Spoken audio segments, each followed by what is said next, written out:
is a Cosmic Octave original podcast. Me and Jake running down the street with a handful of comic books, kicking ass and banging chicks and drinking booze No, not and me. smoking Not weed. me. I'm married. Yeah, well, I'm married. Jake. Can't do that. Yeah. Off panel, off topic with Jake and Tyler. That's right. It's episode. Yeah. I'm not telling you. You got to. It's episode 272. 348. All right, I was close. Yeah. Super close. Iowa beat Nebraska in the Sweet 16, and they're moving on to the Elite Eight. Yeah. Nebraska is a basketball school now. Nebraska ball, man. Couple of questions. Also recording in a different part of the house. So Yeah. we're recording in my kitchen. We're never going to do sports otherwise, but we have to do this Sports. right now, and it is this. You got to be happy with the way the basketball season went, especially with how many swings and misses you're getting in the football program. You know what I mean? I don't know. Do you feel like Matt Rule is the guy? The thing is, I think Kurt Signetti with Indiana's head coach laid the groundwork. And you got to spend the money. And Nebraska has to spend a lot of money to get what they want. They lost their 5-star recruit, which I wasn't really impressed with what I saw of him anyway. But that's beside the point. I think he's cosplaying as Patrick Mahomes too much, but that's beside the point. And now that motherfucker has the audacity to take Marcus Mariota's number. Marcus Mariota was cool with it, but I just think it's ridiculous. It's like, who do you fucking think you are, man? You're not him, but whatever. He's also, a 20-year-old kid, so what do I know? He's probably going to maybe play in the NFL someday. Well, the thing about Iowa fans and Nebraska fans, the one thing they have in common a lot, I think you could say, is that both fan bases are football centric. Yeah, basketball is not something that you think about a lot. There's not, it's Iowa especially has for a lot of popularity, especially for Nebraska. There's not a lot of history. Iowa has some history, but not. I mean, they're nowhere near like blue blood status by any means. Iowa State, both the teams in the state. Iowa State has way more history. Yeah. So regardless, but yeah. I'm glad it was a good game. Did you not get to go home and watch it? I mean, I don't really. It was really good. I don't game. really watch much of any. It was literally anymore. anybody's game till like 2 minutes left in the game. It was awesome. Yeah. Yeah. Anyway, let's move on from that.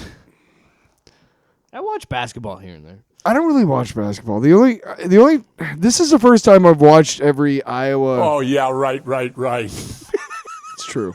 This is the first time I've watched like every Iowa NCAA game in the tournament since like 90 something. Wow. I mean, I didn't.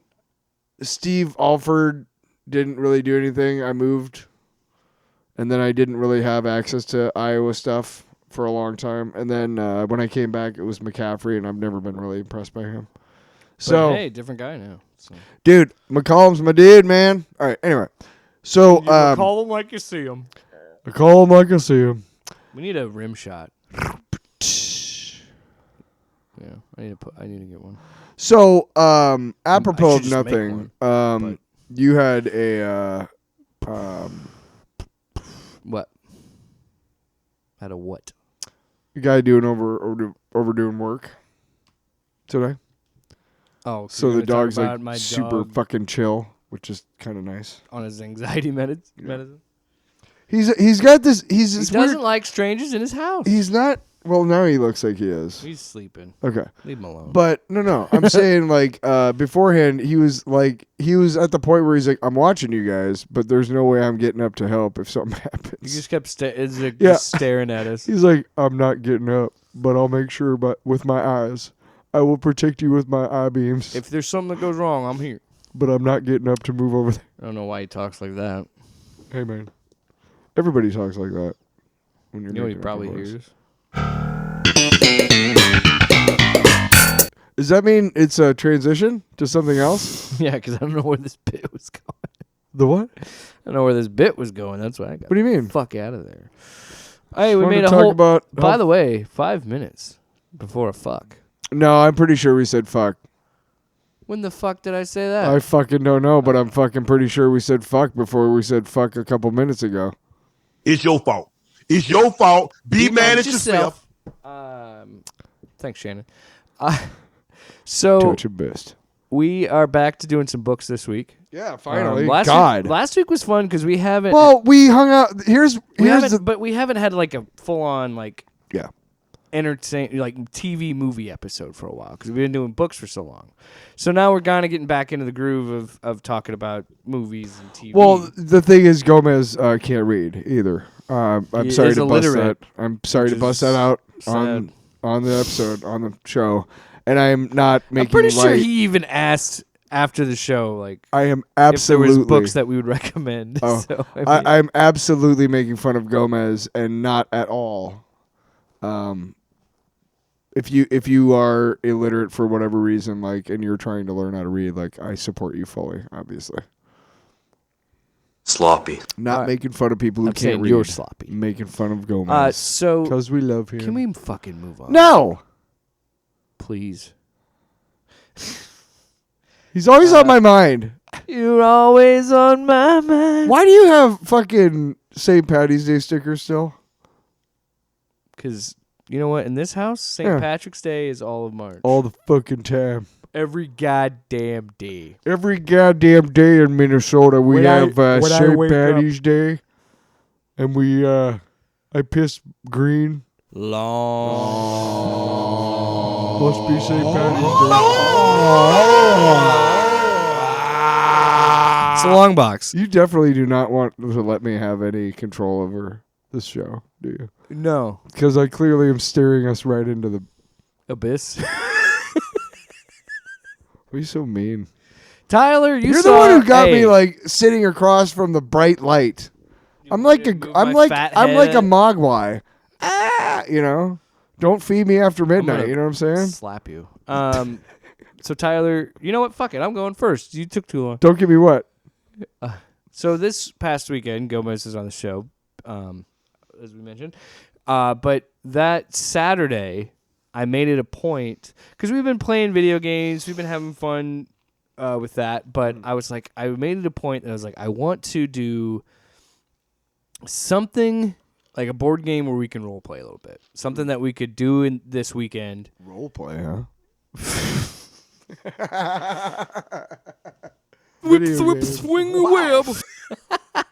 But so yeah, we went to the mall and then we went to Barnes and Noble, and I was found a. It's kind of described as like an escape room thing, but it's Dungeons and Dragons, Bedlam in Neverwinter. Huh. So it's designed like a one shot. So there's 3 acts, so it's about 90 minutes per each act. It's very much focused on role play, and it's very much a really good place to start if you want to get your friends into D&D without like fully committing to a campaign.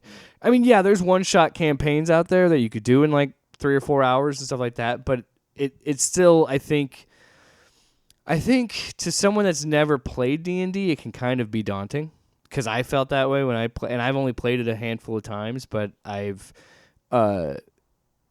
seen enough like videos and podcasts and stuff of like, okay, I understand how this works. So it's a really fun game, and it doesn't have a dungeon master. It's designed for 2 to 6 people. We did it with 4.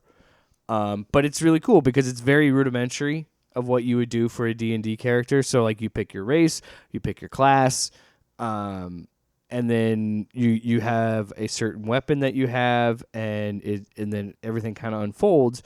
And most of it is puzzle solving, and all the puzzles are the answers are numbers because you're drawing cards to tell the next part of the story. But yeah, no, it was so much fun. And So it's a game for Jeez. nerds? Why is mine turned up so loud? it's not. You're just loud, man. You're fucking loud. Whoa. So it's a game for nerds Well, and like flashcards? It's a great. It really is a really good starting point, because I feel like with how much role playing is involved in the game, I think that it it really like lets them wet their beak and kind of gets them into it. I was trying to think of an idiom. But like a great example, I was playing with Luke and Gomez, myself. Dip their toes in the water. It was me, my wife, That's Luke, a good idiom. and Gomez, yeah. For what you were looking for. Wet your beak works too. Well, wet your beak would be like a drinking thing, wouldn't it? I don't fucking know. Anyway, the point is, Gomez had played a little bit of D&D. My wife had never played. I had played and Luke hadn't. So I had an idea of everything. And my favorite things were seeing my wife and Luke like slowly get into D&D. Because I'm one of those people that's like, there's people that like it and people that like it and they just don't know it yet. And it was some moments where we had a moment where I kept rolling like shit. Like I specifically kept rolling like 2s. It was bad. And Gomez had a card that would increase my roll by like 10 or something like that and played it and got us out of a situation. And we were all like, yeah, excited. And I saw Luke's eyes light up and he goes, this is awesome. This is fun. And I'm like, I got him. That was my head. Because I've been trying to get people to play D&D with me for so long. You never get me to try and play with you. Because I need more than just one person, Tyler. Come on. And it was moments like that. And then, dude, he had a moment where he died fighting the final boss. But there's an envelope in the game. If you die, there's a way to get you back into the game. He fucking rolls a nat 20. Out of him being resurrected, he rolls a natural fucking 20 and changes the whole game and saves, like literally became a savior. Because he was a barbarian and he just keeps taking abuse. And we're like, dude, you could fix this, you could do this. He's like, You're no, an asshole. No. He goes, no, man, I'm sacrificed. I want to be the savior. I'm sacrificing myself for you. Fucking murder. Literally dies, comes back to life, saves the team, we win and everything. And that moment was like, they were hooked. And so now I'm currently looking at some like one-shot campaigns that I can get, some friends together and knock out in a session or two. And yeah, it'd be really fun. Also, while we were playing, I was like, this is what Baldur's Gate is, when they were asking me about it. And then they immediately bought it after playing that together. And I'm like, so I'm saying that was fun. That was exciting. And Nice. I would like to try and do a D&D campaign at some point. So I'm always looking at, there's actually really good resources on like Reddit of like help you out with like first time dungeon masters and stuff like that. It's daunting. I've never done it. So do you want to play in the D&D campaign with me? I've played Maybe D&D. we'll record it. I don't know. I don't know if we can. We'll stream it on Twitch. Because I feel like my group of friends is going to, like our group of friends is going to just be chaos. And we're never going to get anywhere. But that's the beauty of the game. That's the fun of the game. Tyler, you saw a movie, a major motion picture. Is that correct? I have not seen it. I'd like to see it, but I have not seen it. So a couple years back, I can't remember how I got turned on to it. Either I saw it or I heard about it. Was it The Martian? No. Project Hail Mary is by the same guy who wrote The Martian. No, what I was saying was that like because had you read The Martian or seen that movie? Because I've never read it, but I've no. I don't know that I knew it was the guy who wrote The Martian or whatever. I saw it. I remember going to buy the hardcover book and shut up. I didn't talk this much. I was just asking the question. I didn't talk this much during your goddamn long box. No, that was me being a friend and asking you a question about the thing that you like. But yeah, but I was trying. I'm a dick. I'm in the middle of the story. I'm trying to talk on a fucking podcast. Yeah, you should have fucking. You know what, oh man? my I'm God. fucking out of here. All right. So like literally, I just kind of bought it one day. And went home and read it, and it's a really, really cool book. And it's one of the cool things about it is that it uses science in a. Oh, you think you're gonna buy me back with a fucking cookie? Yeah, it will work. Well, you're right. There's actual science behind a lot of it, which I really like. And the other thing I really liked is that he meets an alien. You've seen it in the trailers. I'm not spoiling anything. He meets an alien, and the alien is not humanoid. And look, I love Star Trek. I love the original series. I love all that shit. I know that the budget didn't really allow for people to do anything other than like, hey, here's a big nose, or here's like a forehead ridge, or here's like different like blue skin or green skin. Like, there's a reason why most of the aliens in popular culture are humanoid, okay? Budgetary concerns, creative limitations. Look, guys, the xenomorph, one of the most alien creatures in popular culture, is a humanoid creature. A head, 2 legs, 2 arms. Okay? Why? Because there's a dude in the suit. Okay? That's why. But most scientists understand, and if you keep your hair like that, I'm going to laugh so hard, so you're going to have to change that. What's wrong with my hair? You look like a douchebag who, like, I'm out to work out, dude. like, scams people with, like, yoga. Okay? Yeah, thank you. I'm Maharishi Bill. I'm your guru for I'm yoga. Maharishi Bill. Shut up. Okay, so I'm Maharishi Ted. welcome to my Long Beach studio. It's also an alleyway behind the.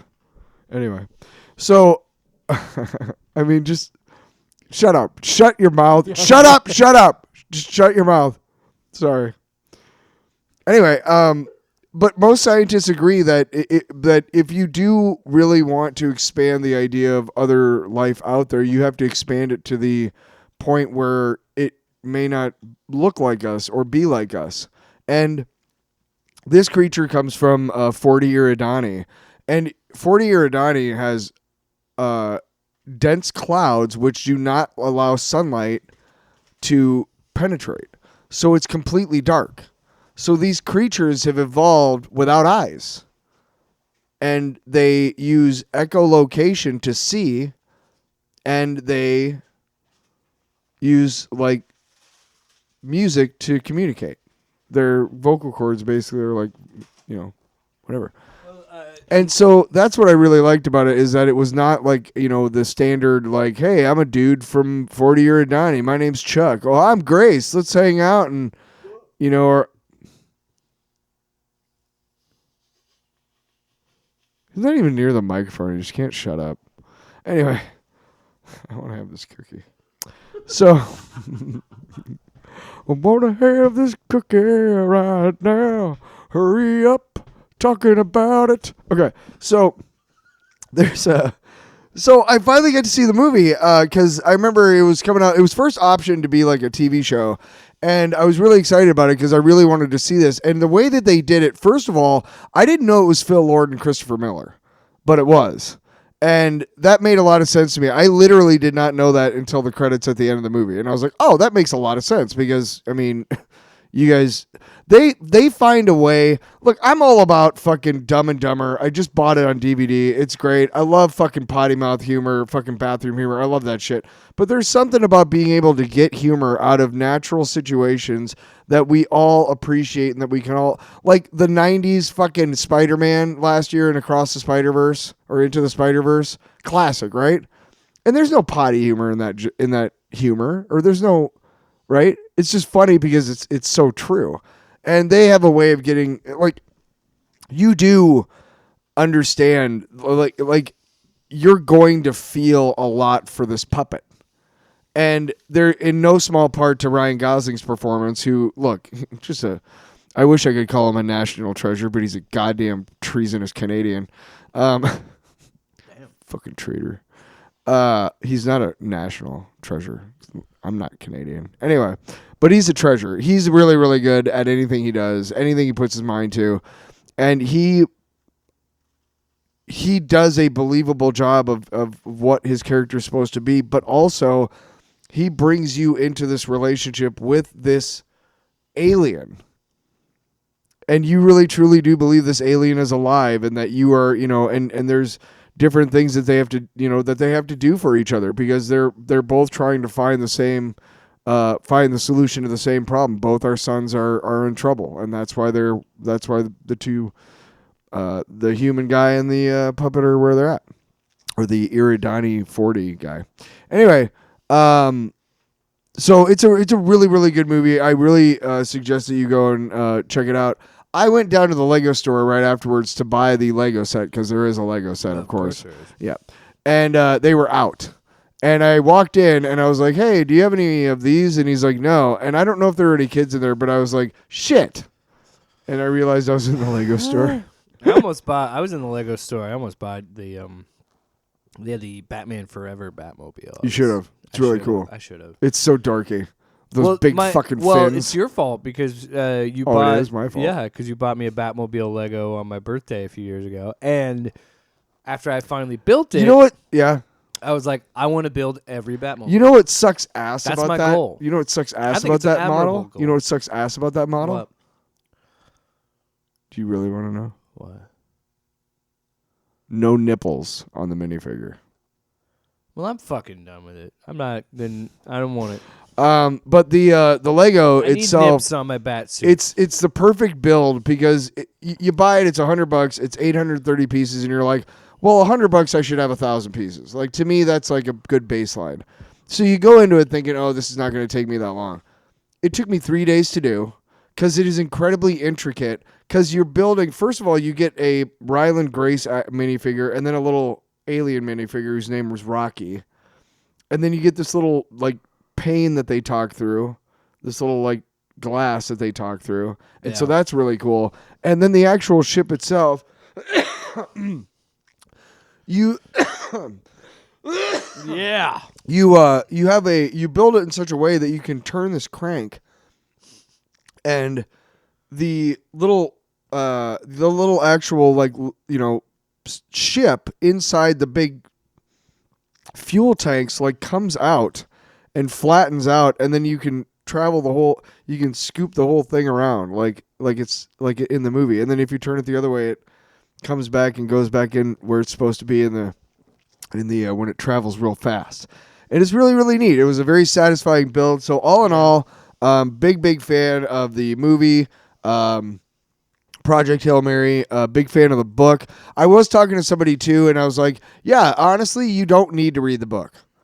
And this guy was like, yeah, well, I heard they cut out a lot of stuff, like blah, blah this and blah, blah that. And I will say this. It's been a long time since I read the book.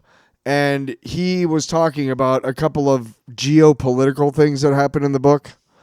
And to be truthfully honest, those things are not touched upon in the movie. And I got to be really truthfully honest also, I didn't fucking miss them. You know what I mean? Like, I didn't watch the movie and go, what happened to the guy from the UN who's blah, blah, trying to sabotage blah? So, no, I still maintain you don't need to read the fucking book. And there's your fucking review, man. All right? Fuck, man. Wait, so did they kind of eliminate the one lady character that he talks to, the What? Russian woman? Huh? The, like, Russian woman that he talks to in the book. There's a woman in charge of the project. I think she's German. German. Yeah, she's German. Just shut up. Hey, man. Did you read the book? Nah, I didn't Yeah, finish all right. it. All right. So why don't you tell the story then? I'll tell you a little story about my tiny idea called News. What kind are these? S'mores, I bet they love hearing you eat it in the mic. Fuck yeah, dude. These are awesome. Anyway, Man, I got a little bit left. we have a little bit of news to talk about. First up, I'm not done. dude, lean away from the mic. It's that simple, you dick.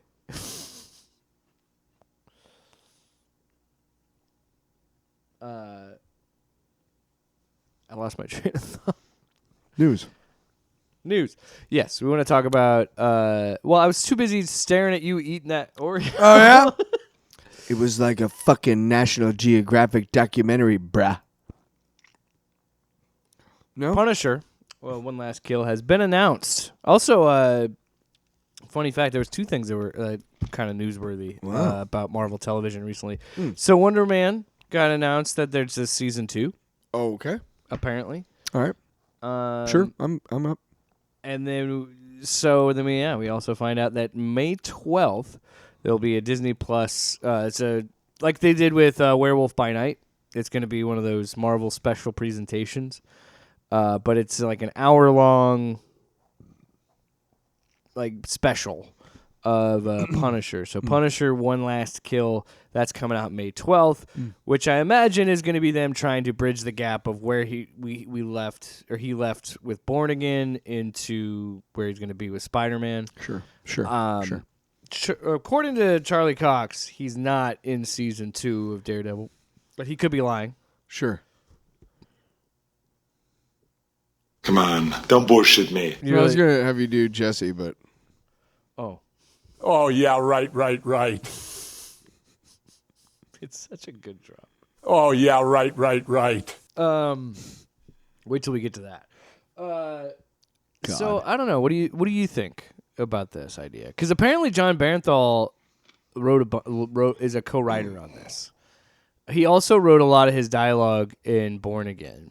Like the scene with him and Charlie or him and Matt, he wrote a lot of that.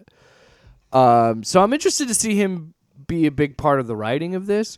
I also like that they're going to take the effort and be like, because you know what? I think it's safe to say if you like his portrayal and you like what they were doing with this Punisher, you're probably going to love it and you're probably going to enjoy it. However, if you're just going to go see Spider-Man, I don't think you're going to need to watch it. No, you know what? I'm okay with that. Yeah, look, I'll watch it, but we'll definitely talk about it on the show. I can give two shits about the Punisher in any form. But you know what? Again, it's a similar thing with the Werewolf by Night special presentation thing. I'm all for Marvel doing shit like this. Where they're like, let's just throw these one-offs I'm talking on. about the character itself. I know. The character is boring. I know. It's one note. But even though... Stop trying to foist him upon me, not you. Yeah, but even though you don't really care as much, even you were like, oh, that's cool. Like, I'll watch it because I like John Bernthal, and I guess I like what... I don't... You know what? We talked about this when Fantastic Four came out last summer, and I had to make the confession that I've never really... When I'm reading Fantastic Four comics, I don't have any voices in my head like for the characters. Yeah. And so when somebody says like, well, that characterization was all wrong, and I'm like, okay. Same thing with the Punisher. I thought the Punisher in the Thomas Jane movie was fine. I thought the Punisher in the Dolph Lundgren movie was fine. I thought the one in the Ray, whatever the British dude, the War Journal, Ray Stevenson. I thought that was fine. Dude, Punisher Warzone was a truly great fucking insane movie. Yeah, Truly so insane. fucking fun, Awesome. dude. So much fun. Wasn't Wayne Knight in that as Microchip too? Yeah. That was like the opinion. Look, I'm not saying. And what's his name? Tyler. This is an example. Jigsaw. The part where he becomes Jigsaw is so horrible.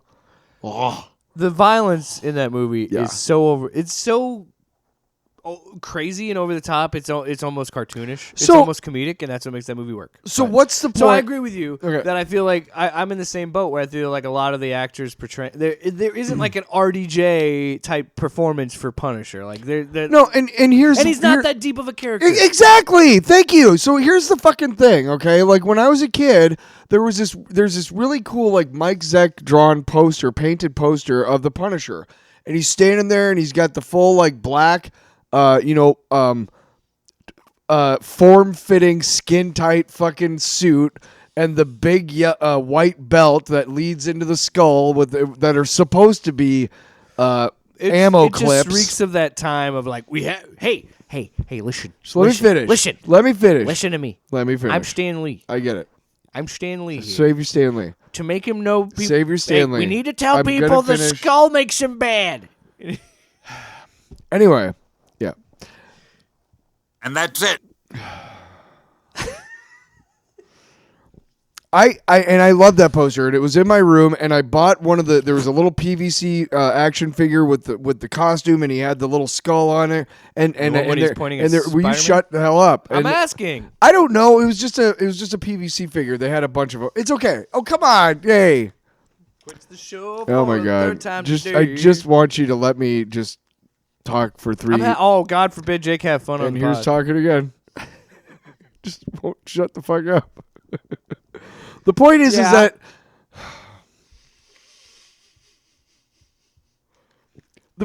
the character is nothing. The character is boring because the character is one note. And at no point I was always like, oh, wouldn't that be cool to like have a Punisher t-shirt with just the Punisher logo? And like, why? Well, you're not a military dude. You don't want to like go around like blowing away bad guys. Like, why do you want that? Like, because it's cool. And then cops started using it, and that right there was like, it's like you know why 6'7" is no longer a thing anymore. It's because adults started saying 6'7". When cops start liking something, that's when you know that's fascist a little bit. So let's not like that anymore because now they've co-opted it for themselves. I'm glad they addressed it in the show. It's Daredevil. But here's the thing. You're also looking at a guy who murders people. They showed the fucking they showed the recap or whatever, and they showed the scene where they're in the apartment and John and it's like what are we doing? What are we doing here? You don't miss those action movies? No, I do not. I do not, because you want to know why? Because like Commando, great movie, right?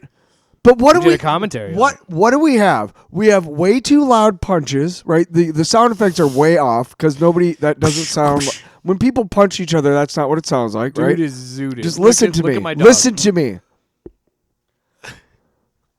The punches are like the sound effects are way off, right? And they're like punching each other and stuff. And it's the part in the hotel where he's the Fred Duke, the black guy, right?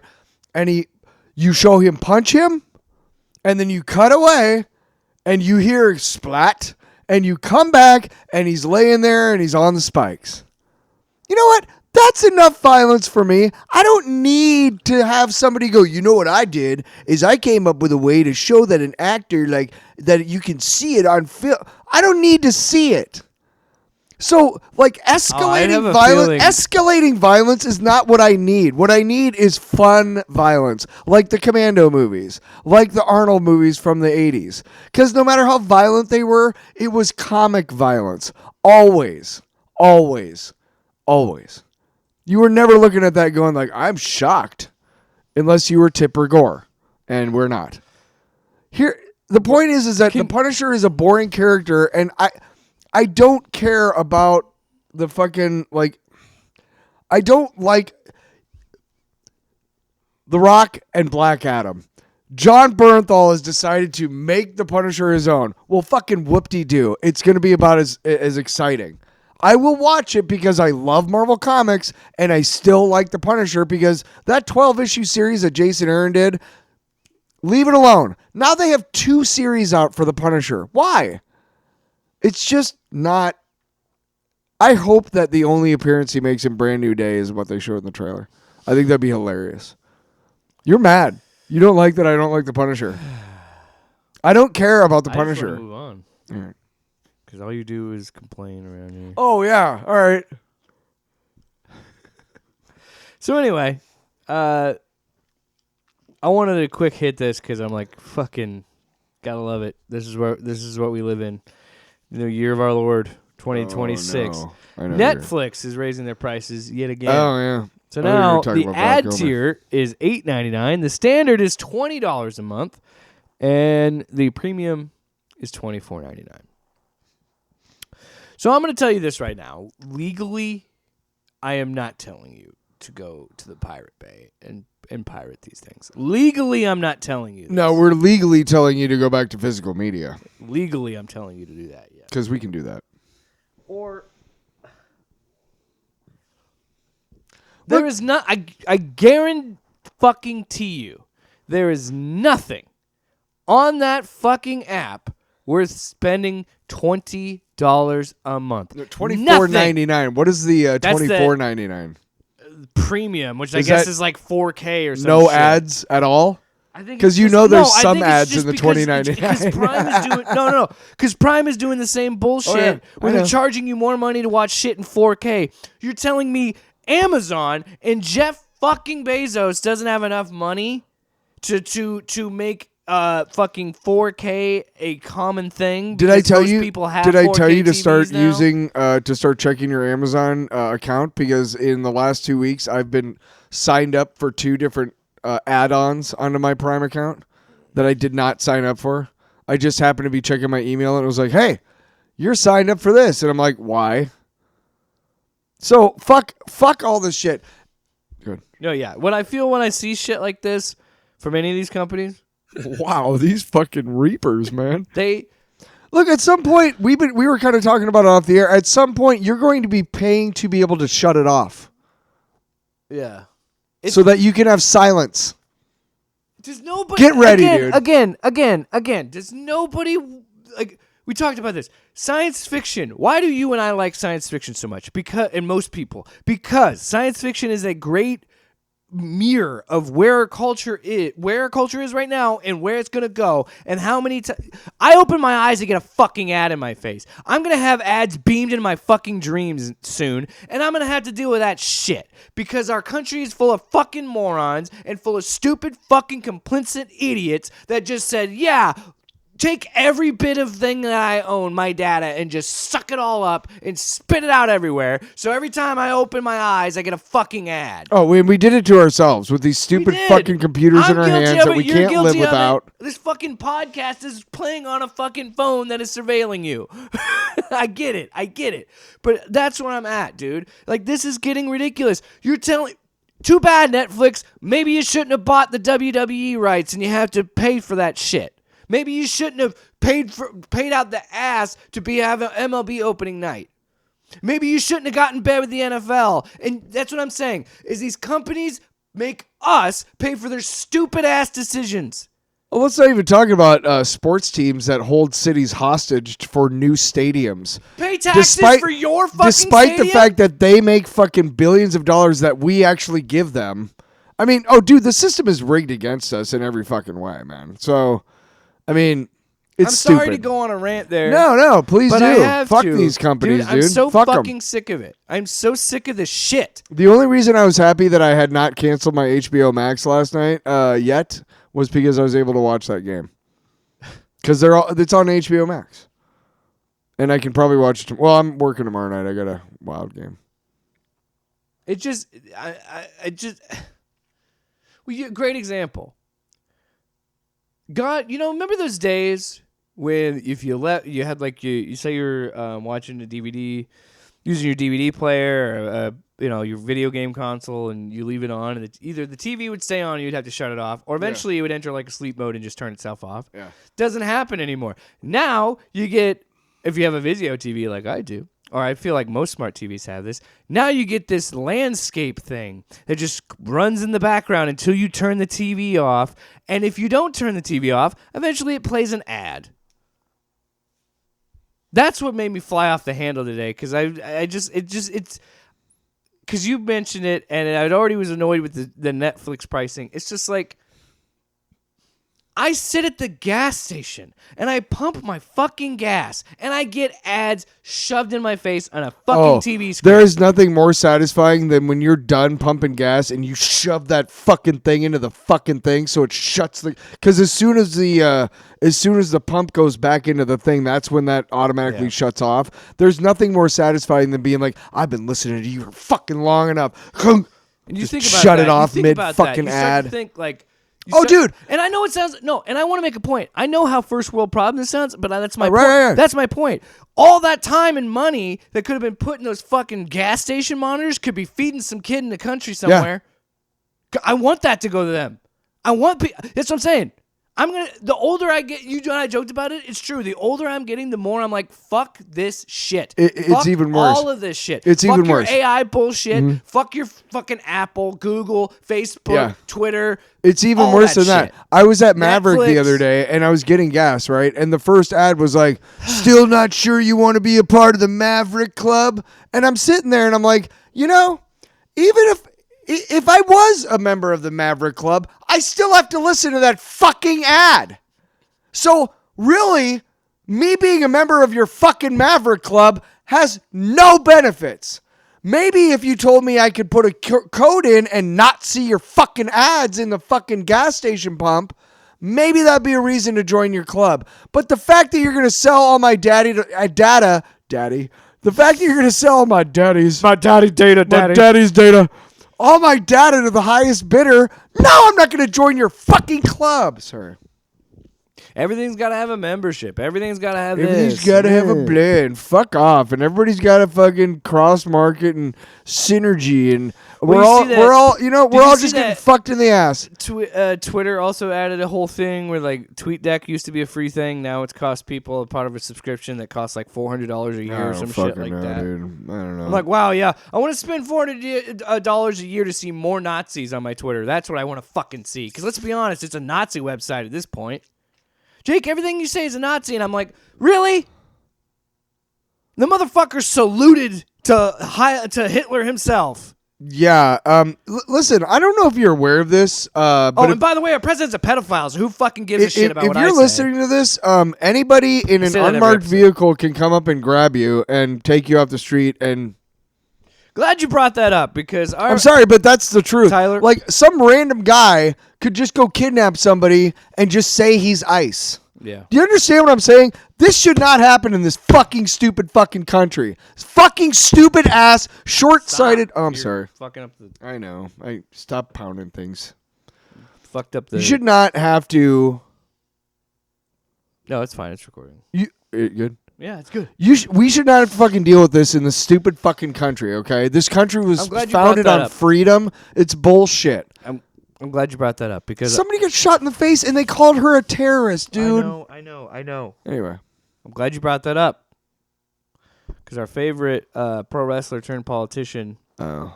Yes, because Glenn Jacobs, Oh. Kane, is a piece of shit. Go fuck yourself, Glenn. Yeah. He's a fascist fuck. Somebody who's not a fascist fuck. Jesse the Body. She's a baddie. He showed up on the slimy fuck Pierce Morgan's show. I fucking hate Pierce Morgan. He's a little bitch. Yeah. Even in this little I bitch. kept some of these clips are a little bit longer because I kept his response in because he's a smarmy little bitch. I just wanted to make that clear. Piers Yeah. Morgan is a smarmy little Yep. bitch. Yep. And Jesse. What was the name of the English dude? Boris something? The English Boris Trump? Johnson? Yeah. Pierce Morgan is a big reason why Boris he's Johnson got popular in England. So go fuck yourself, Pierce So anyway, Morgan. he brought Jesse Ventura on, and my man wastes. It's incredible. It's. Let's hear it. I think it's like 16 minutes. I chopped up a few clips from it. It's so good, man. Uh-oh, his It's drugs so are good. wearing off. So he mentioned this is literally how Jesse Ventura starts the fucking show, and I love it. Or his interview. Well, I tried to retire, but unfortunately, they sent the Gestapo to my high school and they hit it with chemical weapons, which are a war crime. And that brought me back out of retirement to stand up against the war criminal in the White House. Yeah. Wow. Well, that sounds suitably dramatic. Well, Dramatic. that's the way it happened. shooting people in the street. I mean, I was retired. I hadn't watched the news since the last election. My son said, "You're way better, Dad. You're not tense anymore. Keep it up." And then lo and behold, these ICE characters, I call them the Gestapo, and I think I can do that. And let me get something straight right now, Piers, so people know where I'm coming from. My Uncle Emil fought in World War I. My parents both fought in World War II. My father had 6 bronze battle stars in Europe.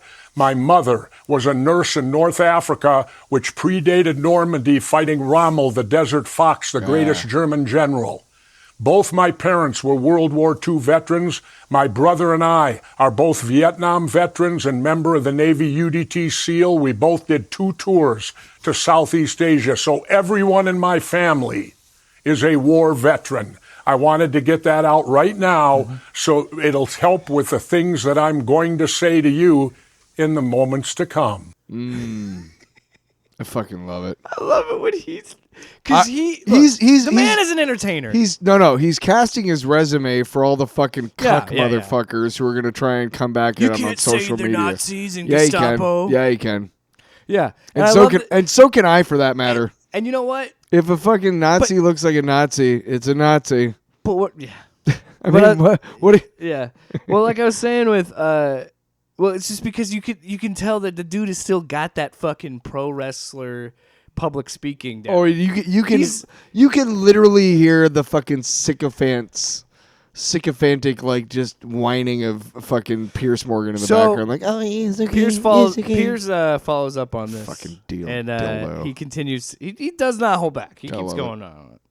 Yeah, the ICE agents came to the school where I went to high school chasing some guy down just like the Gestapo. And I heard people were offended calling them that. Really? I can tell you right now, if my parents would have been alive and they would have seen what happened in Minneapolis, they would have called it the Gestapo too. So they come to my school, they use tear gas and pepper spray at the school. Now, here's a question I have, Piers. My Uncle Emil fought in World War I, and he was gassed. He came home, but his life was ruined. He could never do anything. What did they do? They outlawed it. Gas using chemical weapons became a war crime. Why is it that you can't use them on your enemy, but you're allowed to use them on your own people? Yeah, that has always been. Where is the media on this? And that's the way it's been using for a long chemical time. weapons against our own people, which is in essence a war crime. Well, I think I wouldn't describe the gas used by ICE agents as chemical weapons. I mean, that infers weapons of mass tear destruction. gas. They're spraying people from 6 inches away right in their face. I can't use that in war. I wasn't allowed to carry tear gas or any type of chemical weapon in war. It's banned from war. It's considered a war crime. You can't use it against your enemy, but you can use it against your own people. Doesn't something ring wrong there for you, Piers? Well, a lot rang wrong about what was going on in Minnesota, and I'm very glad that it has been resolved, at least for now. No, it hasn't. And I think It Donald hasn't Trump been resolved. Well, no, not Piers, completely, but nothing's been resolved. No, I understand, We have 2 dead people here. Yeah, I 2 know. people were killed by the Gestapo. Fuck yes. Eat it, you motherfucker. Yeah. Do not relent. When they try to reshape this shit Yep. other than what it is fascism, motherfucker. Wake up. Hey, 2 people are fucking dead. yeah, that we know of. Here's a really good one that I see a lot. When you see a headline about somebody having, and I quote, sex with an underage woman, that's raping a girl. Okay, stop with that shit. You know what I mean? Like Yes, that type yes. of wording and shit. Stop with that shit. With you know what? Israel may continue to stay in Lebanon. How about this? How about Israel has invaded Lebanon and is committing genocide? How about that? And nothing has been resolved in Minnesota. ICE is still there doing their shit. It's just the media have turned off of it now. Trump is threatening to withhold federal funds basically because he went after Minnesota because they didn't vote for him.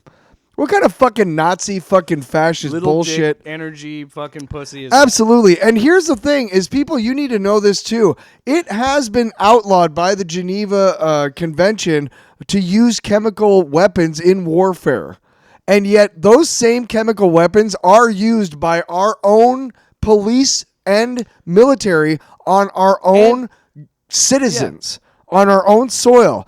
We are, whether you think he's a joke or not, Jesse Ventura is 100% legally spot on. It is a war crime to use those on a combatant. And they use them on us all the time. Furthermore, it says nowhere in the Constitution that there is that a curfew can be fucking placed on a protest. And during the summer of 2020, the Des Moines police fucking issued 10 o'clock curfews every fucking night. That was illegal. Okay? Sorry. But a lot of illegal also, shit. I wanted to make a point, and I made a point that I immediately was talking shit to Pierce here too, Yeah. because again, there's like you were talking about, Jesse laid his credentials out because he knew when he was going to say that he would push back like Pierce would, and the audacity to a veteran to try and argue with a veteran about what's a war crime or not, who arguably has seen war crimes. Oh, and his bullshit about like that infers weapons of mass. Shut the fuck up, you talking head fucking also, you're in moron. England. Shut Yeah. the fuck up about America. Who the fuck is still talking about weapons of mass destruction, asshole? I'm sorry. Look, I What want the to be clear. Anybody could talk about any foreign affairs or whatever. But what I'm trying to say is, mace is a chemical what I'm trying weapon, to by the say way. is, he's lived in America. He's impacted American politics. He continues to impact American politics. And that's why I'm like, shut the fuck No up. business doing any of it. Because you, whether you like it or not, have led to this. What's going on right now is because of people like him, because of his influence. I'll bet you anything, Pierce, that you used to have Dr. So- Andrew Wakefield on your show a lot. You know who that is? Yeah, that's the fucking piece of shit who got this whole anti-vaccine movement started because he wanted to make more money. So Jesse is asked. How many times was he on your show, Pierce? So Jesse was asked about Iran. Well, here's how I feel about it. There's a simple thing as a leader, and you know this having been in the military. Trump wouldn't know it because he's a draft-dodging coward. But anyway, it's this. A war is justified if you're willing to send your kids. Because how can you send somebody else's kids to a war if you won't send your own? So I'm calling right now for Barron Trump. Donald Trump's son, after all, he's had 3 wives, he's had kids by each wife, and nobody's ever served in the military. To my knowledge, a Trump in the last 100 years has never done military service. Well, Barron, you can change that. Enlist in the United States military right now. Do something your father didn't have the courage to do. Do something your father didn't have the patriotism to do. I want to see a Trump in the military. Everybody in my family is served, so I think I can say that with all due confidence. Come on, Trump. I can say back in the Vietnam War, there was a term called fragging. And what it was is that literally a superior officer would just be a piece of shit, and his own men would throw a grenade in his barracks while he was sleeping and frag him. I guarantee you that if any of the Trump children enlisted in the Army or any of the armed services, that before they got out of basic training, they would be fragged. I guarantee you, because no amount of, wow, I can't believe you're here doing this would overcome any of the, I just fucking hate looking at you type shit. Right. And no, that's not a reason to hurt somebody. But these people, it is, because we know what they've done. And we know what they continue to do. These fucking scumbags and opportunists and pieces of shit and fascists. Yeah, and it's just refreshing to see a guy even at his age stand up to this shit. Yeah, because it's a national hero, man. Unlike Ryan Gosling. Sorry. Because he's Canadian? Yeah, fucking Canadian. Of all the things to be mad at Ryan Gosling. I actually don't hate it. I just can't call him a national treasure, and I want to. He's an international treasure. Fuck that shit. No, we're... Now, America! Haven't you listened to the show? We are patriotic here, man. Sorry. We are pro-flag. Also, so he's asked that, and then it continues to ask you, why he's against it or why he doesn't support it. This is a very short clip, but it's amazing. Because we started the war. I'm not for starting any war. We fired the first shot. Plain and simple. You want to put it in Rambo terms? We drew first blood. So then Pierce tries to do some sort of gotcha, where he's like, well, here's you talking fondly of Donald Trump at WrestleMania 20, which was 22 years ago. But also my favorite thing about this is it was saying that Jesse Ventura wanted a wrestler in the White House, and he's like, well, he's in the WWE Hall of Fame, so it's kind of like that. And this is what he had to say about that. I feel that simply I was doing my job. I was doing what I was asked to do at the WWE. Trump being a Hall of Famer is a tragedy. This guy has never been in the ring. I got a good friend, Ken Patera, Olympian, first man to overhead press 500 pounds, 25 years in the wrestling business. Kenny Patera is not in the Hall of Fame. Donald Trump does not belong in the Wrestling Hall of Fame. He never earned it. You know what I had to do to get in the Pro Wrestling Hall of Fame? At one point in my career, I wrestled 63 consecutive nights in a row. That's how you get in the Hall of Fame. When I was referring to putting a wrestler in the White House, I was talking about me, not him. Fuck yeah, dude. Speaking of pro wrestling, pro wrestling, this is where Jesse... Look, I thought there were some sketchy things about Trump being shot at, is all I'm saying. Jesse full Oh, on. it was absolutely fucking false flag bullshit, and Oh, it was well, all staged. then listen to and this. somebody got killed. When he got This guy. Well, when he got shot, wait a minute, Jesse, Piers. to be fair to wait Trump, a minute, Piers. To be fair to Trump, when he got shot, I'm going to tell when you. he got shot, he got back up and said, fight. Oh, yeah, Fuck you, Piers. right. You ever hear of a blade job? Anyway. A blade? What, you think he was fake? Anyway. Yes. I don't know.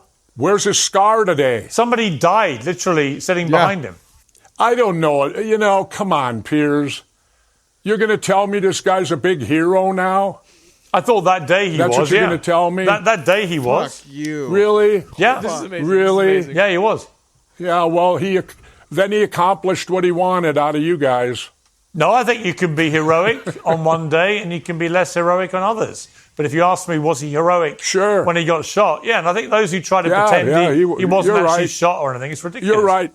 You know what I feel bad about was that if he'd have joined us in Vietnam, we might have won, huh? No. He could have put us... Why did he run and hide when he could have joined us and led us to victory? I don't think anything would have changed the fortunes of the United States in that war. Yeah, probably not, considered he called us all suckers, didn't he? What would you say to Trump if you had a chance to speak to him? I'd prefer not to speak with him. Because he goes, I have nothing to say to him. And then he teased about a chance that he was possibly going to meet him in the White House or whatever. But this is a cage match. You ever hear of a blade job? Oh, I need to edit that and then put the club music behind that. The what? The club music at the beginning of the Blade movie. Because You ever hear of a blade job? You know what I mean? Well, fuck you. By the way, we're about an hour in. And we have not touched Daredevil or the comics. So, it's time for a break, too. Well, I'm just saying we had a hefty bag of news. Hefty, Mostly because hefty I wanted, sack. to be real, I wanted to talk about this because... Whippy. Hefty cinch sack. Because, look, we like to do the voice. And we joke really, Pierce... You're going to tell me this guy's a hero. To be fair to Trump, and we should be, because I'm a whiny little bitch. We need to highlight when people that were, wrestlers or actors or anybody, when you think they would be right-wing and they aren't, and they actually have some common fucking sense. So you need to applaud How dare you. when people like Jesse Ventura are still kicking. Look, I don't know about his old 9/11 was an inside job takes. I'm not a huge fan of that. People are complex. But what I will say this, most of the time, everything he just said was true. Because it's true. Trump, if you really believe this is right and we should be doing this, send Barron. Hegseth, send your kids if you have them. I don't know. But send them. Send your fucking kids to this war if it's that important, is all I'm saying. Right? I think that's fair. Yeah. You bitches. So next up, we got Daredevil. Born Again, Season 2, it's back. I know we're about an hour into the show, but we got a lot to talk about. So just buckle in. All right, so my dog is eating his food right now. So the last time we saw Daredevil, he was in a blackout with the Born Again in Season 1. I was not happy. I was not. It was a very disjointed season for sure. Yeah, I mean, I guess you can say that. I have said I've seen that unlike other TV shows where critics get the first couple episodes, they've all been given the entire run of the second season, and almost unilaterally, almost unanimously have voted it one of the best seasons of Marvel TV ever. Yeah. So I'm cautiously optimistic, and I will say after watching the first episode, I forgot that it was on. I had to watch it yesterday, and I was like, "Oh fuck!" I can say I'm pretty pleased with it so far. I'd like more ties to the MCU as a larger whole, but I think that's going to be coming in the next few episodes. Sure, yeah. I mean, I guess. It is what it is, and look, it's a good show, and you're watching moments where where Matt and Karen are sitting on the couch, And it's like after I think they were training or something like that, and she's like, "Do you miss it?" And he was like, "Oh, I actually don't know. I've been just moving forward so much, I don't know. Let me think about it." And those are like those character moments that really mean something. And I like that. Love that they just immediately address that. Yeah, they're together. Yeah, I mean, they were gonna get there eventually. They're together. Like that's what they were always going towards. I'm a big fan of Skeet Ulrich's character. I don't know who he is, but I like that kind of character. Michael Gandolfini is still great. Dude, Matthew Lillard was awesome in this episode. That's who I meant. Yeah. Matthew Lillard. I don't know his character either. They're the but, same fucking but, dudes. They're both 90s assholes. He's great. No, he's actually a really good person. Matthew Lillard was in SLC Punk, which is one of the most underrated movies ever. That's one of I think that he's his probably his favorite role. Was that movie? His? Yeah. It's a great movie. It's fucking. I've never seen it. Really? Never seen it. Yeah. At Salt Lake City doesn't allow booze. It's in Utah, and yet there's a punk scene somehow. Yeah. It's a crazy good movie. Yeah. Anyway. I really liked him. I love the fact that we are a couple of things. I think this season understands they did the best they could with that first season, patching it together, reworking it to make it make sense. And yeah, did it feel disjointed at times? Sure, but I think it really those last few episodes were incredible and we're really building towards something bigger. Based on how Charlie Cox is talking about it, and based on how everybody that has seen all the episodes has said, this is gonna be crazier and more and bigger and more epic than you could imagine. Like the way that Charlie Cox is saying, they're taking some big swings at the end, which I think is setting him up to be in Spider-Man. Is what you've even got fucking Vincent D'Onofrio being like, yeah, I want the Sony to get their shit together because he wants to be in a Spider-Man. That would be fucking awesome. Kingpin fighting Spider-Man and possibly Daredevil. Yes, fucking inject that right into my veins right now. Yes. Yeah. I mean, just you know how much. You know what? You know how much you would make just on the trailer alone. $1 million, bitch. You know what I'd do to Kevin Feige if they somehow got this all working? This is what I would do to him. Let me see if I can find it. I'm not sure. No, it's okay. I think it's over here. It's a black. Yeah. This is what I would do. I'll eat your ass. Yeah. I would say. You ever hear of a blade job? I'm about to give you one. Come on, come here, Feige. Come here, Feige. Why does he call? Why did they ever invite us to screening event? Well, you said fuck Disney at least 8,600 times, and you're threatening a.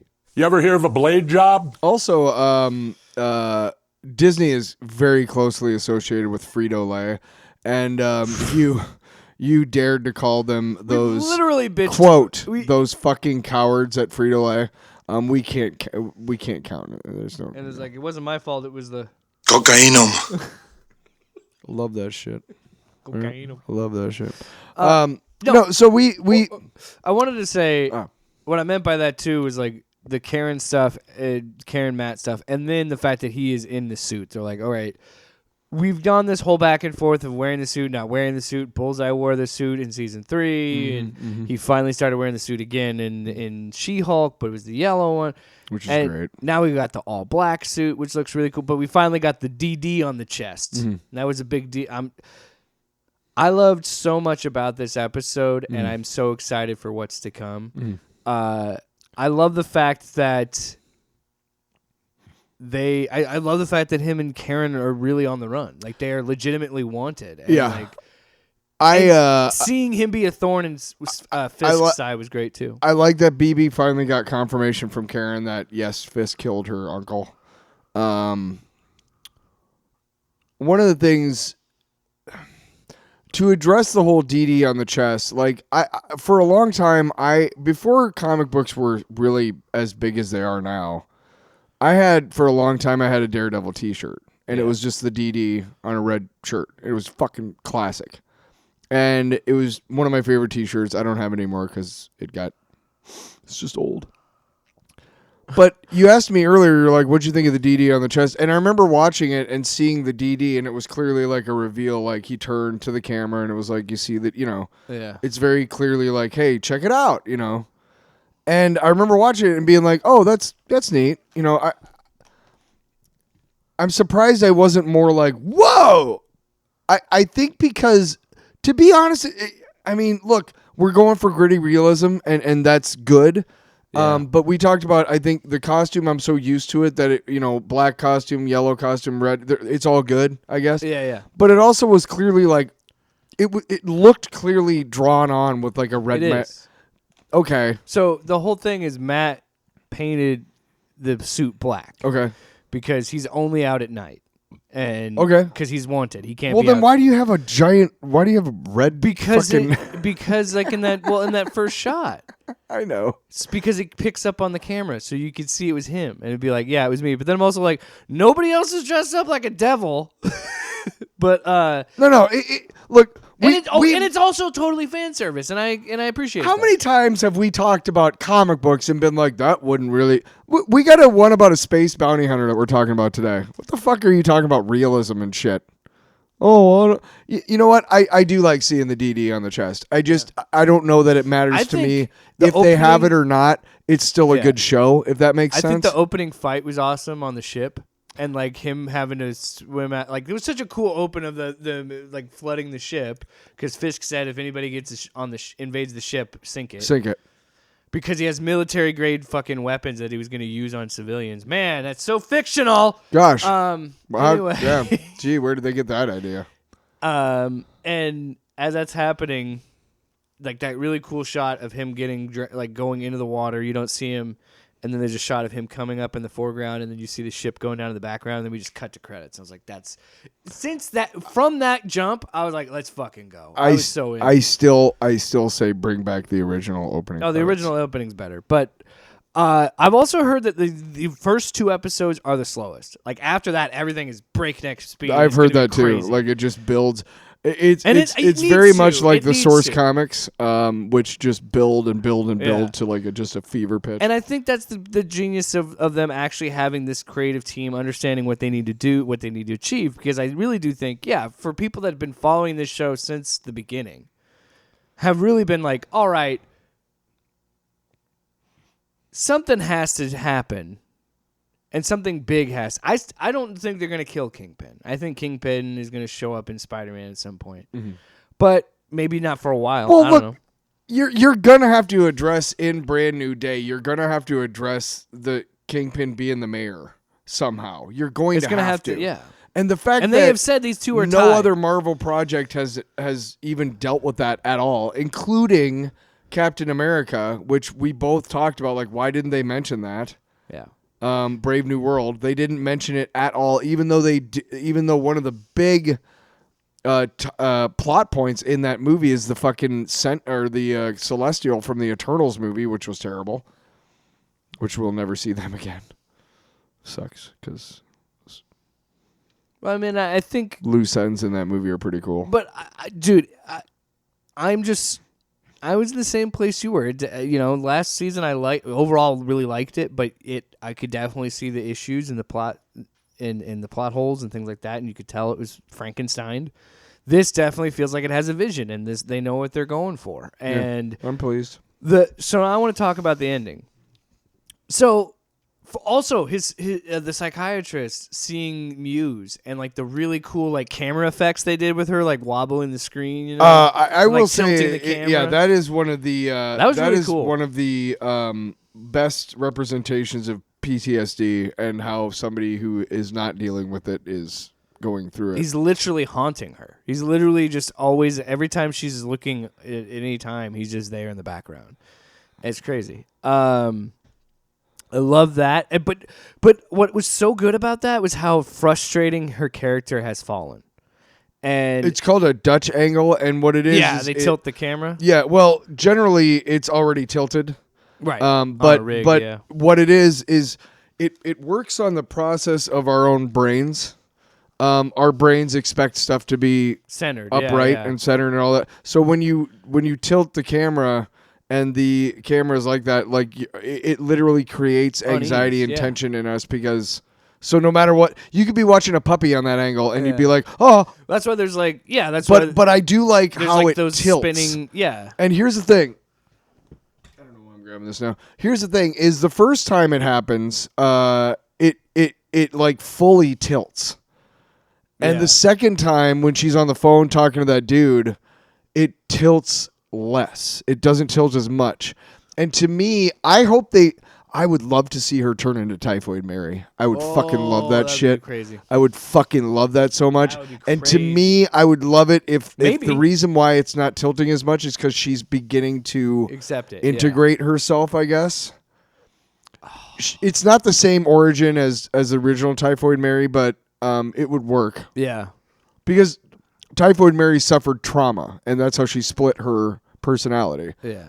She could split her personality that way.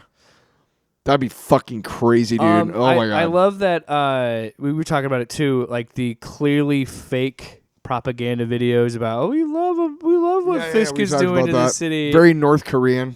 Yeah, and the fact that like there's another scene where they show it again, but then they zoom in on a sign that says "fuck Fisk" that they didn't edit out, and then it turns into this like Max Headroom style thing of these people. So they're like posting something on YouTube probably, but it's like, okay, so we're seeing their like. This New York, there are people that are fine with it. Clearly, too many people because they're moving along like it's a normal thing. But there's clearly a resistance, and I think that's also building towards Daredevil building his army to fight Fisk because that's what we're all building. He's gonna get recruited by Jessica, or he's gonna recruit her, however you want to look at it. Because she said because based on the scene you see, she's like, I don't want to have to pick you up. Pretty much being like, hey, I'm here. Or maybe he called her. I don't know. I still hold out hope that we haven't. I still think I think they're going to. This is they're going to pull a whole Deadpool and Wolverine thing where like this is going to be a love letter to the Netflix era. And I truly think they're going to bring back Luke Cage and Iron Fist. Can I just say one thing? What do you think? Do you think they could do that? Can I just say one thing? That'd be cool. But can I just say one thing? And I don't care if people are offended by this whatsoever. I don't know that you have to keep Iron Fist a white dude for that character to work. Especially, I truthfully really would like it if Marvel would just say, fuck this. He was never a white dude. He's always been an Asian dude because that's dumb. That's what I would like. I would like you cannot bring back Finn, whatever the fuck his name is. Even in like I would like you can't bring back that same guy because he sucked. He's in Marvel Rivals and it's not Danny. It's not Danny. It's an Asian character. I don't remember his name in the game, but it's not him. So, to be truthfully honest, that always. It is silly. It always stuck in my craw. No, it was a fucking white dude's like thing to be like, well, we can do martial arts too, and it's like, shut the fuck up. Nobody is saying that you can't. Yeah, like what is this? What is this about? Like yeah. this. Oh, and by the way, he's also he's also an incredibly rich like son of a multi-billionaire capitalist. Yeah, let's do that. Fuck. Anyway, but yeah, that'd be cool. I'm excited to see what happens with this show. I want to talk about the end though. Oh yeah.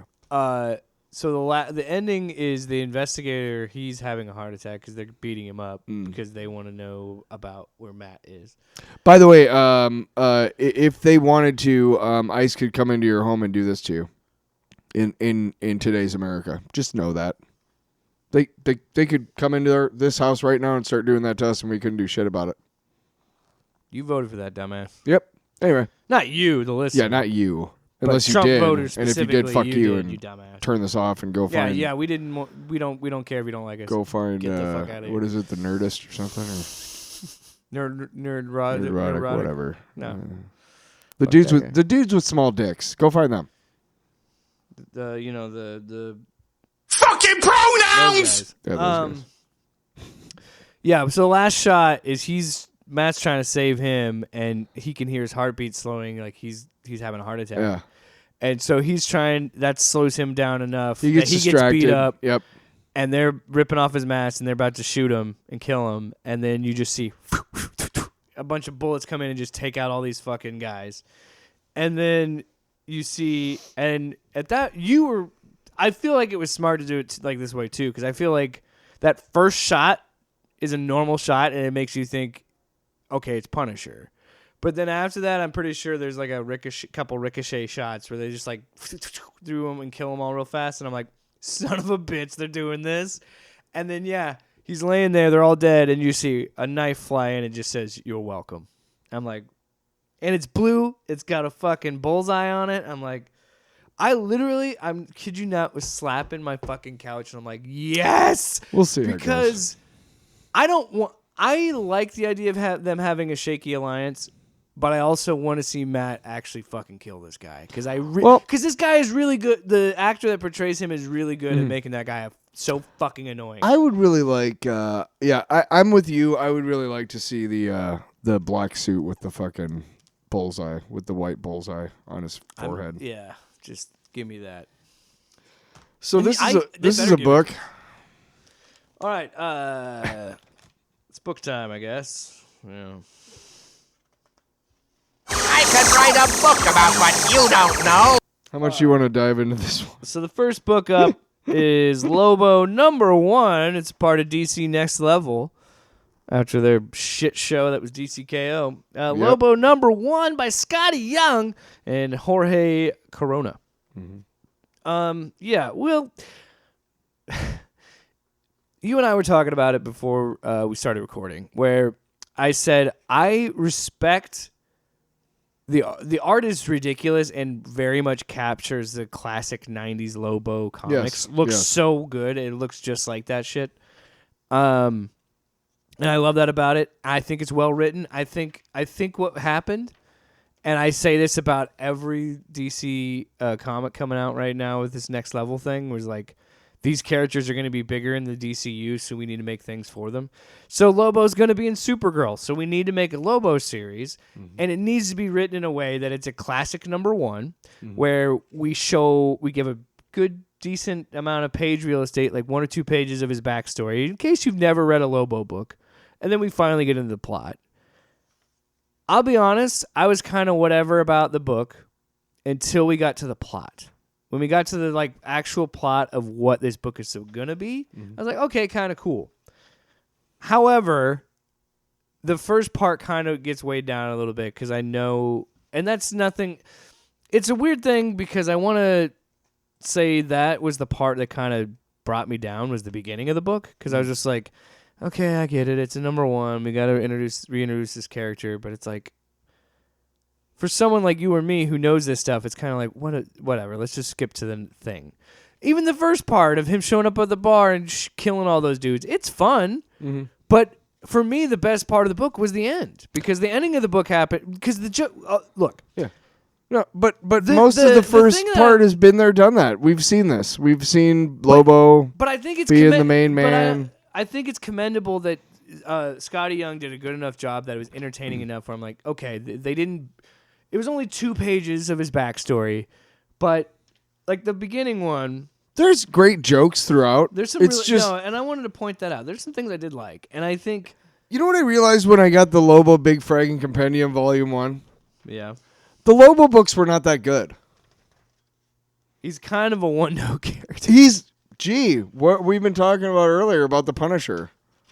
I mean, they're neat as a one-off. And we committed from time to time. We committed to Summer of Lobo, so be ready for that. Fucking Christ, I know. Well, no, that first miniseries is hilarious. I want to get to but I will say, it's even funny because the book addresses it too. When he does the whole backstory, he's like, for God's sake, man, I didn't want your whole woe is me, traumatic and morbid origin story. I meant, like, why are you here in this bar? Yeah. I was like, okay, that was pretty funny. Yeah. Well, there's good jokes. No, the part where he talks about his origin and they gloss over the new 52 Lobo really quick. Yeah, that's pretty funny. The less we talk about that, the better. So he gets an invitation from Omni Mega Plus Corp, Omni Mega and Entertainment Corp, the largest media conglomerate in all known existence, and then that's when they pretty much pitch to him. And again, I gotta love the book for going like, okay, it's a Lobo book. We got to make it like it's a 90s and early 2000s book. Oh, the whole premise is we're going to just make Lobo a reality show star.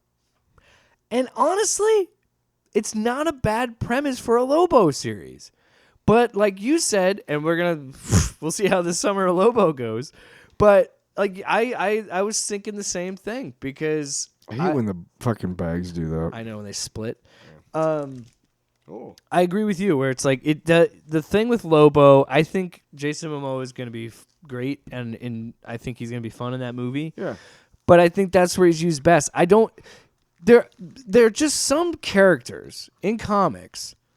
And you can argue that any character could be an ongoing series with the right writer, sure. But for me, like you and I were talking about it, Punisher, Lobo, some characters I just feel like work better as supporting characters, yes. and they don't need their own book. Yes, and they could be in a team up book, or like that's how I feel about some X-Men. You and I talked about with X-Men characters. Like X-Men is such a team thing that some characters just work better as supporting cast. And that's fine. You need those characters to, not every character can be a main character. One of the funniest and longest running shows on TV right now is It's Always Sunny in Philadelphia.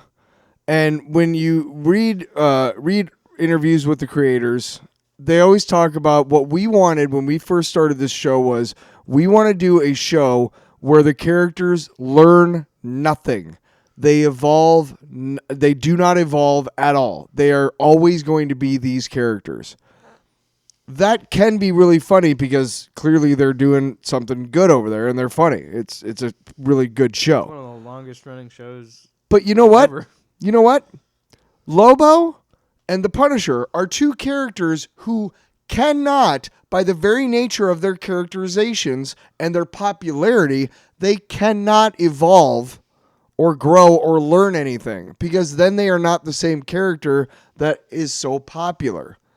Because of that, they're boring fucking characters. Because why do I want a character who's never going to evolve, who's always going to be that same character? Yeah. You could argue, well, the Hulk is always well. At least they're trying different shit with them. So Moon Knight, Marc Spector, Moon Knight #2 by Jed MacKay and Devmalya Pramanik. So. First issue, we find out that Marc Spector is being held by these characters, the Mr. Fear, I think. Agents Byzantine and Mr. Fear. Some French shit. They're looking for Frenchie. Yeah. Which is such a stupid Jean-Paul name. Frenchy Ducamp. Yeah. Gee, that's not a French name. Zodiac showed up to bust out to give him his suit back, essentially. He gave him his hood and his cape and some gloves. And he says, hey, you're Moon Knight. Be Moon Knight. And I just think it's a really the book itself is just really good. I love the art. I love the throwback type look of the art. Yeah. It reminds me of like the 80s a little bit, but it's brutal. It's violent. I love that he basically is like, look, Zodiac, thanks for helping me, but I'm gonna kill you now. Yeah, so because you suck. This whole time he's like getting back his memories and stuff while he's beating these guys. He somehow gets his like old costume back too, which I don't know if I like that costume with the black one, like the black under the white. Yeah, I don't know if I like that. It's more modern, but I like the pretty much the all white costume. Luke and I were talking about this, and he was kind of joking. I'm like, do you think they add more color to his suit to not make it look like he's like a white supremacist or something? Because like. The design isn't doing him any favors with a white hood like that, So I think that's why they probably incorporate a little bit more color into it. I'm okay with that. Well, that's why in the show it looks like the Raps. Yep. And I love that look. Like I think that should be his pretty look. neat. Yeah. Every artist in the Marvel universe is like, "Oh, you think that should be the look? Huh? Go fuck yourself." Have you tried to draw it? Have you tried to draw that shit? He's beating up the dudes, and I wanted to point out this one page because we get to a page where he's beating him up. When the paneling is kind of confusing, but also awesome and cool at the same time because it's just fists. Oh, the art is just fantastic. It's just fists. Yeah. But it's an entire page that is got splash. It's a splash page, but it's mostly his fist as it's being driven into a guy's face. And then his muscles, inside where his muscles would be, are actually different panels of him beating the shit out of these guys. Yeah, it's like just unbelievable panel work. And then like the next few pages... Like this one, it's like the panels look like they're wrapping around the page. Yeah. It's like, just the art and the simplicity of just like how fun this book is of him just... It's fun to watch Moon Knight beat the shit out of dudes. What can I say? So then he's with Zodiac and he tries to choke him to death because he's like, great. yeah. He's like, yeah, thanks for helping me, but I'm still gonna. He's still yeah, crazy. yeah. He's still like, fuck. Well, you. no, Zodiac is one of his worst Yeah, enemies. So you're right, he's like, yeah, I'm gonna kill you for everything Well, you've done. He's still the fist of vengeance. Fist of wow. Fists. Fist this. So then we get the backstory of Agent Byzantine, and this reveal was awesome. So he's like, and I whispered. So he's talking about his backstory, and he paints his face like this skull. It's the Well, death skull. Agents Byzantine is this group, this French like terrorist group. So that's not his name. Yeah, He's just the guy that's been helping Oh, Mr. it's Fear. Mr. It's never something. been revealed what his name is, but now he's telling Mr. Fear who he really is. and if I could earn, and as he gives this like end of his backstory, he's like, if I could earn their respect as their equal, I would command their fear as theirs better. Bushman, they called me, so their Bushman I became. And he's shirtless with scars from his fights, and he's got his like skull paint, it's got face paint on. Death's head skull paint. And then like he's fighting. Mark's still trying to choke Zodiac, and then Zodiac hits a button to blow him up, and he's like, I'm trying to make you better." Sorry, buddy. He's doing like the Joker Batman thing, where he's like, "I want you to be the best." Listen, Moon I'm not Knight. trying to kill you. I'm your friend." And then he's like, "All right, let's fight." And then, oh god, the panel where he sees it's his knife and it's Moon Knight in the reflection, so good. So then Zodiac locks Bushman and Moon Knight in the room, and he's pretty much like, "Kill him, so then I can prove that I'm your biggest villain." Pretty much, Yeah. which is awesome. He's like, he's not your biggest adversary. It would just be like the Riddler locking the Joker in with Yeah. Batman It's and forcing crazy. them to kill each other. It's crazy. And I'm a big then, fan. oh God, I love this so much. Because you know what I thought when I saw Bushman? I thought to myself, I'm like, oh, they're going to do the face paint thing instead of cutting his face off. Because he cuts his face off in one of the books. And then it goes, so go on, Moon Knight. Live your biggest regret. Or what did he say? Recreate the absolute favorite of your greatest hits, the moment when you hit rock bottom. So go on, Moon Knight. Cut his face off again. And I'm like, shit, this is a fun book. I'm enjoying it. It's like you said, it's everything a Moon Knight book needs to be. It's crazy, it's violent, it's just fun. It's the brutality of it. You have to be brutal when you're making a Moon Knight book. I just really want Oscar Isaac to get another chance with this character, and I want Marvel to get another chance. And I would love to see a Midnight Suns like Disney Plus thing, or it doesn't even need to be like a movie they release in theaters. Like I would just like bring, and I kept saying a way to bring in Blade would be do something with Moon Knight and do a Blade and Moon Knight thing, and then move that into a Midnight Suns thing. The problem is that the Moon Knight series was like a big fucking. That's what I mean. budget. All the cool shit that's in this book is what should have been in that show, but they kept fucking cutting away because he's got split personalities. Hated that shit. By the way, what would you give Lobo number 1? Let's see. C as well. And I would give this book I'll give it an A. A as well, I would say. It's look. It's a fun book. One of my big criticisms of Born Again was, what are we doing here with the relevance to the largest? And Moon Knight clearly is not sitting there going like, this has far-reaching implications into the wider Marvel universe. It's clearly like, hey, this is a centralized closed circuit here. Okay? You might never hear about this in the wider Marvel universe. Sometimes that stuff is cool. Sometimes it sucks. I want that. I'm back to the point where I've circled back to if you want to make references to other characters and stuff, that's fine. I'm not against team up books or team up movies or team up books, right? But I'm kind of over the whole connected universe thing, and we should just. How many times have we seen Daredevil and the High Evolutionary in the same story? Not a lot, right? There's a reason why there's street level and then cosmic. Okay, so if you want to give me cosmic movies and street level shows, I'm cool with that. I've changed my mind. I've changed as and evolved as a human being. Now that we've also with the Moon Knight Sons, the Moon Knight Sons are living it up. All I'm saying is that's what we should call it, guys. They should call it the Moon Knight Sons. What the hell are you talking about? Are you high on crack again? That's Blade being like, "What the fuck are you talking about?" And Ghost Rider's just doesn't have anything to say because he's on fire. So the next book, hey, When are we ever gonna get Ghost Rider in the MCU? The next book, The Infernal Hulk, number 5. Yeah. Oh, yeah, hold on. I could write a book about what you don't know. It's by Phillip Kennedy Johnson and Nick Klein. Actually, I believe it's Cam Smith. Here, let me see. Fuck you, dude. Cam Smith. That first is. No. It might be different. They might both be on it. Yeah. Cam Smith is the inker. Okay. So the book opens up with Bruce attending the funeral of Tommy, the soldier that was killed by the Infernal Hulk. Yeah.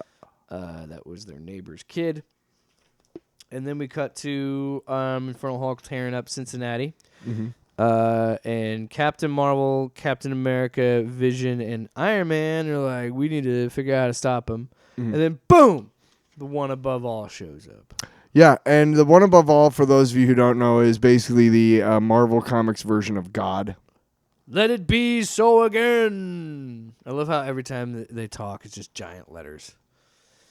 So they're having a fight. And they're having a fight. The One Above All is like using his like radiant god powers. Before we move on, to burn away the Infernal Hulk. Yeah. Before we move on, Civil War Unmasked 1. All news stories set during the explosive Marvel Comics saga. Shut the fuck up. All right, move on. Jesus. Nobody fucking asked for that. Nobody fucking asked for it. Nobody fucking asked for it. Stop making fucking shit just so we'll fucking give you more of our money. Fuck off. Yeah. So they're fighting back and forth. Yeah. And then the One Above All is like, I see your mind. The very knowledge of you offends me. Ooh. Washing away the stain of you will be the labor of 1,000 years. 1,000 suns. And then the Infernal Hulk is like, yeah, well, I can see inside your mind too, and rips apart some of their skin and sees, oh, it's not really the One Above All. It's just one of his minions. Mm-hmm. Loathsome creature, I am he, the vessel of his wrath, wielded by his mind, as thy hands and eyes and beating hearts are thee. I am no less the One Above All. Mm-hmm. Just love the way they talk in this fucking book. It's like Thor and shit. Yeah. So they keep fighting, and then eventually Infernal Hulk kills it. He's like, robot. Can he see this? Yes, I want him to see it as he kills his little minion. The robot. The robot. Then Iron Man's like, well, we didn't go our way, but we have one thing that we didn't have before. He flies off. Then we cut back to Betty and Bruce, and they're still dealing with the death of Tommy. And then they they go to check on the neighbor, Natty, who her son was Tommy. And the door's open while it's pouring rain. They're like, what's going on? And then I was like, what the shit is this? Because it's just the dialogue is so creepy in this book for this character. So it's like, Mom, Mama, it's me. And it's this zombified, ugly, monster-looking Tommy. He's like, go away, you're scaring Mama. It's like, what the shit? And then Bruce fights it, and it's like, no, you can't, you're dead. And then he burns it up in the house, and the house goes into flames. And he realizes he has to help. And then he goes, I can't have a normal life because I can't have a normal life because I'm a Marvel Comics character. I enjoy that. I continue to enjoy that book a lot. I do like the pacing where it's in your face and raw in the first 2 issues. Then it slows its pace down in the last 2 issues, and then we're back into just crazy shit where he's literally fighting a robot servant of the One Above All. So God is aware of him now, and God is pissed at him. No, so the penciler is Kev Walker and inker Cam Smith. The cover artist is Nick Klein. No, you're the cover artist. Nick Klein is the guy who's normally the artist. That one issue that we had, which was basically Betty and Bruce at home, that was the same art team. So I think Nick Klein has to take a little bit of time because his art is pretty fucking spectacular. You're spectacular. You're fucking spectacular. By the way, it's been the same team the whole time. So yeah, fuck you. It's only been 5 issues, dude. Whatever. I give that one a B. I enjoyed that a lot, but not quite as much as I enjoyed Moon Knight. I give it a What? You know. What? Sure. Dude, what is it? I'll give it a B. Fuck you. Fuck you. I could write a book about what you don't know. Last book of the night, the main event. Just a heads up, in 6 more issues, we will have been reading this for 2 years. Isn't that crazy? Yeah. I mean, I remember when we were sitting there like, all right, get That's to the a dumbass fucking... logo. So Absolute Batman number 18. Scott Snyder and Eric Canete. Canete is the guest artist this issue. Canete, yeah. Canete, yeah? No, you don't know. Like you know the Eric guy. Canete. I say. Come on, don't bullshit me. And then you say. Fuck you, asshole. So we know that his mom is in the Owls. What is it? Court of Owls. And So she's meeting with walking out in the desert, and these guys show up and just kidnap her, basically. Throw her in her back of the Throw a van. bag over her head so she can't see where they're going. And we go back to the top of Gotham City, where Batman's basically trying to stay alive against Poison Ivy, who's just nuts. His cape wrapped around his mouth Yeah. because he lost his mask. He's looking for soft spots. Alfred's we see like, if more, you breathe it in, she's going to take over your body. Yep. We see more of her backstory where her mom had to say goodbye. You could be so much more too. You're halfway there. You just need to embrace it. Oh, and the whole crazy thing about it is, so the explosion of the last issue with the spores and everything, the only thing that was left was a heart. And she grows out of the heart because of she reaches It's the out. only human part left. That was left, and that's what made her grow out of the heart was she was trying to reach her mom. Yeah, everything that so that's the only part left of her that's human, that's still human, yeah. So we see more of him trying to find Waylon, and he's trying to see Ozzy, and he's trying to see Eddie, and he can't find who the fuck is Two-Face? What's his name? Harvey. Can't find Harvey, and she's trying to, just basically just take him over. He's doing whatever he can to get... It's basically just a big fight between the two of them. She's trying to say, hey, look, I can make you better. He's trying to say, look, you're doing this wrong.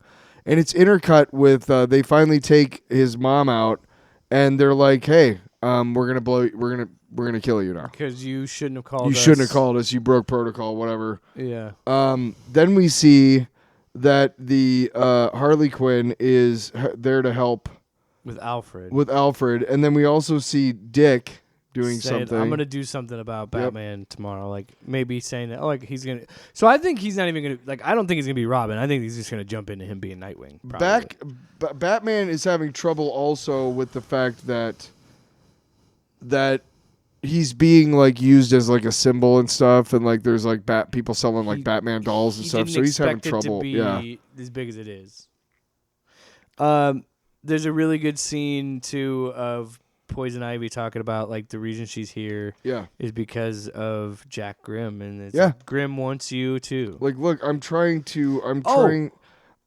And she remembers him from Arkham. Mm-hmm. Because she says, I remember you when you ran by me as a naked some beast. Wild beast running naked. I knew if I had the chance because Grimm, he's coming for you just like he came for me. Yeah. Then we see where Jim Gordon stops and says, hey, man, I know that you're Batman. You want to sit and we'll talk? They're talking about, My favorite was that he's like, I don't want to talk about you and my mom. And he's like, look, hey, she's a grown adult. I'm a grown adult. It's nature. He pretty much says, I'm not here to talk about that. Yes, I love your mom. But he's pretty much telling him, you need to deal with this whole Batman thing. And he talks about Barbara. Yeah, too. And he's like, hey, look, I'll give you some advice that my daughter gave me. And she in the actually present saves time, him. she's saving him. She gives him the gun that he needs. I thought we could be allies. I was wrong. Then we intercut and we see his mom, and he's like, no, look, it's not. We stood for something. We were warriors fighting for a better world, proud, wise, vicious owls. And yes, they crushed us. He crushed us. Crushed us. By the way, she drops that she was a Talon. Yeah. Which in Snyder's New 52, Talons were these like officers. They're these undead badass characters. But like in this, I think it's just if like that's what we're officer about, thing. you might as well pull the trigger. And they show her all with guns to her head, and she's like, "Look," he's like, "Look, when you bonded with me earlier, I saw Dr. Isley. Your last piece, your heart is the last piece of your human self. You kept it." And he's like, "Look, if you don't stop this, I'm gonna blow away your heart and every human part of you." And it's intercut with him talking with Gordon, with her yelling at the Talons. Okay, destroy the spores. All right, she does. Yeah, but the whole line about it's the last part. You fool! We could have saved everyone, everything, climbed so high, made it better. You've only doomed yourself. You're just small and terrestrial and weak and human. And he says, "Yes, I have been, but not anymore." We show his mom getting shot, him blowing away and killing her heart. And he takes off. And she's like, "Why did you do that?" And he's like, "I need to evolve. I just took her advice. Maybe we all should."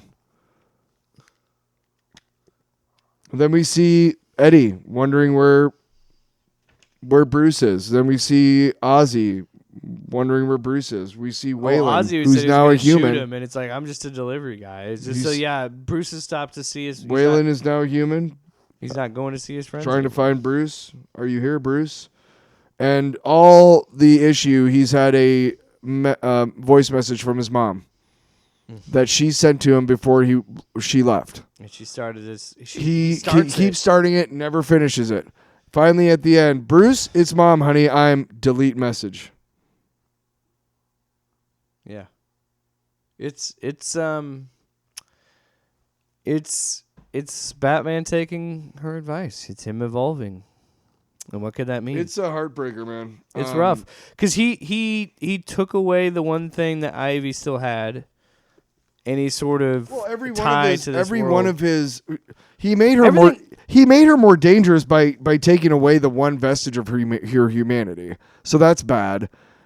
He's the way that his villains are going to become his villains, even though they're on the path, is because they finally, because he was hounding them to reach back out. And when they finally said, "Okay, fine, you've won me over," that's when he decided to disappear. And they're going to hate him for it. And it's tragic, man. And he'll never know what happened to his mom. And because Jim Gordon doesn't know. I wonder, but here's the thing. I think look, she could very well be dead. And I'm not ruling that out. We don't know that for sure. You're right. But I think it could also mean he could maybe doing what he was doing in the New 52 and make the Talons like these undead things and maybe bring her back as a Talon. I don't think he's going to do it. I don't know. I'm going to fight my mom. But I don't want to fight my mom. It's a sad issue. It really is, because I think it's so well written because I was legitimately frustrated by the end of it, because it was a logical conclusion, because that whole issue, it is him having this existential issue, this existential crisis of trying to understand who Batman is, what is all this stuff, who is this Jack Grimm guy, what's going on with all that, like the Joker stuff, and then now I got to deal with fucking this giant plant hybrid thing. I don't want to fight my mom. But yeah, it sucks, man. Stop fighting your mom, dude. Yeah, that's the more. I give it an A though. Consistently, the Absolute books have been the best thing about DC right now.